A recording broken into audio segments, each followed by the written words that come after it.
প্রতীকী লাশ নিয়ে রাজপথে মিছিল, ক্ষোভ আর নিন্দার ঝড়। শিশু রামিসা ধর্ষণ ও হত্যার প্রতিবাদ এবং বিচার দাবিতে ফুঁসছে সারা দেশ। বন্দরনগরী চট্টগ্রামে বিক্ষোভ মিছিল বের করেন শত শত মানুষ। দৃষ্টান্তমূলক শাস্তি দাবি করেন সবাই। নারায়ণগঞ্জে সাংস্কৃতিক সংগঠন খেলাঘর আসর প্রতিবাদী মানববন্ধন করে। অংশ নেয় কোমলমতি শিশুরাও। শিশুর নিরাপত্তা নিশ্চিত করো এবং জাস্টিস ফর রামিসা এমন স্লোগানে উত্তাল হয়ে ওঠে পিরোজপুরের সড়ক মহাসড়কও।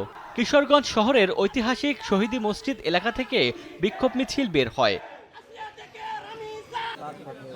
এদিকে মুন্সিগঞ্জের সিরাজদিখানে রামিসার কবর জিয়ারত করে পরিবারের সদস্যরা।